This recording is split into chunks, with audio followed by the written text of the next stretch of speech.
नमस्कार दोस्तों, आप सभी का हमारे YouTube चैनल सन एकेडमी में हार्दिक स्वागत है। मैं सूरज पटेल। आज हम लोग विज्ञान के जिस टॉपिक पर चर्चा करने वाले हैं वह है लैंगिक जनन, मतलब सेक्सुअल रिप्रोडक्शन।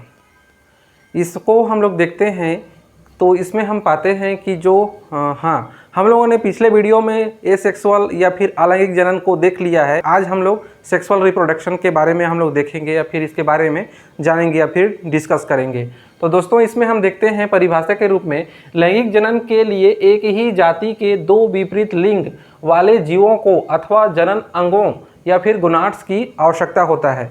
कहने का मतलब यह है कि यदि जीव में रिप्रोडक्शन के लिए दो जीवों की आवश्यकता होता है तो उसको ही क्या कहा जाता है, लैंगिक जनन कहा जाता है। और इसी के आधार पर ही जो दो गैमीट होते हैं या फिर दो रिप्रोडक्टिव ऑर्गन होते हैं, इसी के आधार पर ही इसको दो भागों में बांटा गया है। इसमें हम पाते हैं कि यदि यूनिसेक्सुअल, पहला होता है यूनिसेक्सुअल मतलब एक लिंगी, और दूसरा होता है बाइसेक्सुअल या फिर इसी को ही द्विलिंगी कहा जाता है। तो इसमें हम देखते हैं कि जो यूनिसेक्सुअल या फिर एक लिंगी होता है, इसमें हम देखते हैं कि अलग अलग जीवों में यदि जो गोनाड्स है या फिर जो रिप्रोडक्टिव ऑर्गन है वह उसका निर्माण होता है तो उसे यूनिसेक्सुअल या फिर एक लिंगी कहा जाता है। इसमें हम देखते हैं कि जैसे मनुष्य, इसमें हम देखते हैं कि जो मनुष्य होते हैं वे जैसे मेल होते हैं, वे और फीमेल, ये दोनों अलग अलग जीवों में अलग अलग इसमें रिप्रोडक्टिव ऑर्गन होता है, इसलिए इसको एक लिंगी कहा जाता है या फिर इसी को ही यूनिसेक्सुअल कहा जाता है। और बाइसेक्सुअल क्या होता है कि बाइसेक्सुअल में यदि एक ही जीव में दोनों रिप्रोडक्टिव ऑर्गन मतलब मेल और फीमेल दोनों एक ही जीव में हो तो उसको क्या कहा जाता है, बाइसेक्सुअल या फिर द्विलिंगी कहा जाता है। तो इसमें हम देखते हैं कि जो मेल होता है, मेल और जो फीमेल है उसका जननांग एक ही जीव में होता है।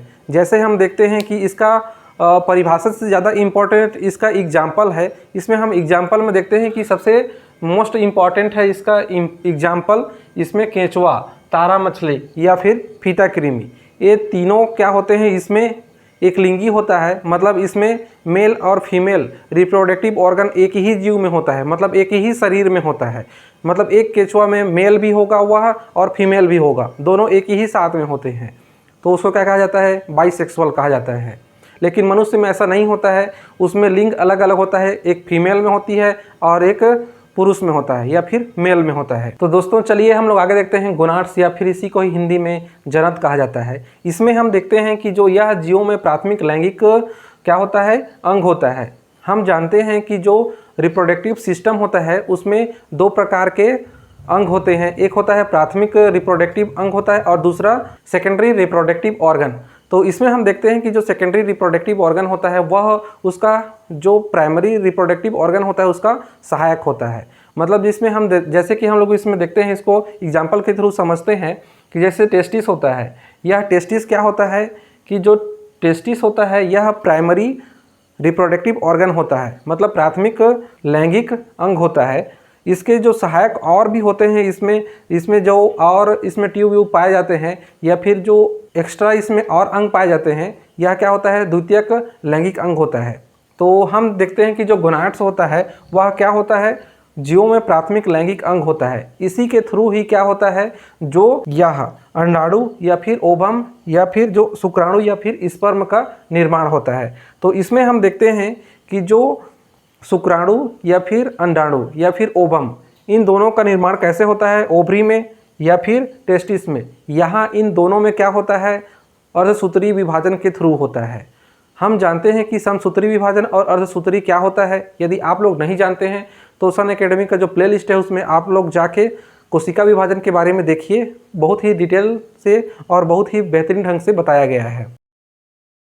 तो उसके बाद में हम लोग देखते हैं जो गोनाड्स होता है, इसमें क्या होते हैं, गोनाड्स मतलब जो प्राथमिक लैंगिक अंग होता है उसमें अर्धसूत्री विभाजन के द्वारा शुक्राणु या फिर अंडाणु का निर्माण होता है। तो ये गोनाड्स आप लोगों को समझ में आ गया होगा। तो गोनाड्स में हम देखते हैं कि जो टेस्टिस होता है यह मेल रिप्रोडक्टिव अंग होता है और दूसरा जो फीमेल होती हैं उसमें ओवरी होता है या फिर अंडाशय होता है, यह क्या होता है, प्राइमरी रिप्रोडक्टिव ऑर्गन होता है। इसी के द्वारा ही शुक्राणु या फिर अंडाणु का निर्माण होता है। तो दोस्तों इसी को ही जो ओवरी और टेस्टिस है, इसी को ही क्या कहा जाता है, गोनाड्स कहा जाता है, और इसी के द्वारा ही शुक्राणु या फिर अंडाणु का निर्माण होता है। तो इतना समझ में आ गया होगा। तो आगे हम देखते हैं कि जो शुक्राणु और अंडाणु होता है या फिर स्पर्म या फिर ओवम होता है, इन दोनों के फर्टिलाइजेशन से क्या होता है, यहीं से जो फर्टिलाइजेशन जहाँ भी होता है वहीं से लैंगिक जनन चालू होता है। इन दोनों के शुक्राणु या फिर अंडाणु के मिलने से जायगोट का निर्माण या फिर युग्मनज का निर्माण होता है, और उसके बाद में फिर एक नए संतति का निर्माण होता है। आगे हम देखते हैं कि लैंगिक जनन होता है, यह एक सिस्टम में होता है, मतलब जो रिप्रोडक्टिव सिस्टम होता है उसके तहत होता है। तो हम देखते हैं कि मेल और फीमेल दोनों में अलग अलग प्रकार का रिप्रोडक्टिव सिस्टम पाया जाता है। सिस्टम कहने का मतलब यह है कि कई अंगों के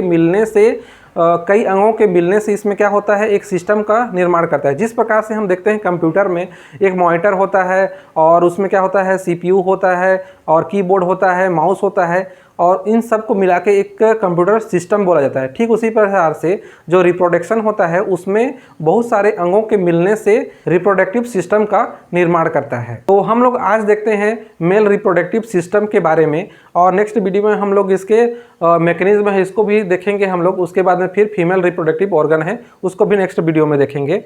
तो आज हम लोग इसको जो ओवरव्यू मेल रिप्रोडक्टिव ऑर्गन है उसके बारे में हम लोग देखते हैं। तो इसमें सबसे पहले हम पाते हैं कि जो ये थैलीनुमा संरचना में टेस्टिस होता है वह शरीर से बाहर में लटका हुआ रहता है, और क्योंकि यह जो टेस्टिस होता है यह स्पर्म का निर्माण करता है, और यह निर्माण किस टेम्परेचर में करता है, जो शरीर का टेम्परेचर होता है उससे 2 या फिर 2.5 डिग्री सेल्सियस कम में ही क्या करता है, यह स्पर्म का निर्माण करता है। इसीलिए यह शरीर से बाहर में लटका हुआ रहता है। इसमें हम देखते हैं कि जो स्क्रोटम होता है यह शरीर के बाहर में होता है, मतलब थैलीनुमा संरचना होता है उसी को ही स्क्रोटम बोला जाता है। यह ठंडी के मौसम में जो टेम्परेचर होता है, टेस्टिस का टेम्परेचर होता है, उसको मेंटेनेंस करने के लिए वह सिकुड़ जाता है, और सिकुड़ने के कारण क्या होता है, उसमें टेम्परेचर जो ये लगभग 35 डिग्री सेल्सियस इसका टेम्परेचर बनाए रखता है। और गर्मी के मौसम में हम देखते हैं कि जो यह टेस्टिस को टेम्परेचर को मेंटेनेंस करने के लिए जो स्क्रोटम होता है यह फैल जाता है। फैलने के कारण स्पेस एरिया बढ़ जाता है। स्पेस एरिया बढ़ने के कारण क्या होता है, उसमें टेम्परेचर मेंटेनेंस हो जाता है। तो उसके बाद में हम देखते हैं कि ये जो रेड कलर का है इसको क्या कहा जाता है, टेस्टिस कहा जाता है, और इसके टेस्टिस के जस्ट ऊपर में एपिडायडेमिस होता है, और एपिडायडेमिस इसके द्वारा एपिडायडेमिस यह शरीर के अंदर में जाता है एक ट्यूब के थ्रू। इसको क्या कहा जाता है, वास डिफरेंस बोला जाता है।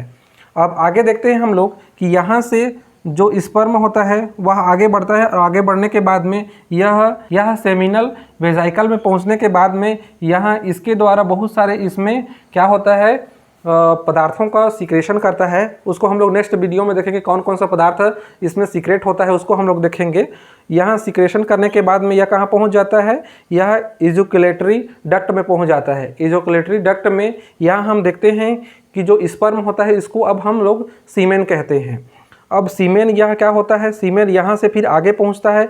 आगे यहाँ हम देखते हैं कि जो पेनिस वाला ट्यूब होता है उसी में ही यह क्या करता है, जुड़ा हुआ रहता है, और यहीं पर ये क्या होता है, एक दूसरा ग्रंथि होता है या फिर ग्लैंड होता है, प्रोस्टेट ग्लैंड होता है। वहाँ यह प्रोस्टेट ग्लैंड के द्वारा भी बहुत सारे इसमें पदार्थों का सीक्रेशन करता है, और यह स्पर्म में पहुँच जाता है, और स्पर्म को यहाँ क्या करता है, यह चलने के लिए हेल्प प्रदान करता है। इसको हम लोग अभी आगे देखेंगे। इसको खाली हम लोग जनरल स्ट्रक्चर देख लेते हैं।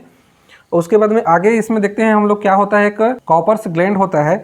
यह कॉपर्स ग्लैंड क्या करता है, यह भी पदार्थों का सीक्रेशन करता है, और जो मूत्र मार्ग होता है उसको यह क्षारीय प्रदान करता है, क्योंकि यह अम्लीय होता है। इसको क्या करता है, जो मूत्र होता है वह अम्लीय होता है, उसको यह क्षारीयता प्रदान करता है, जिसके कारण जो स्पर्म होता है या फिर सीमेन होता है वह मरे मत या फिर ख़त्म ना हो जाए। इसके लिए क्या करता है, इसमें क्षारीय पदार्थों का सीक्रेशन करता है। इसको फुल डिटेल में हम लोग नेक्स्ट वीडियो में देखेंगे।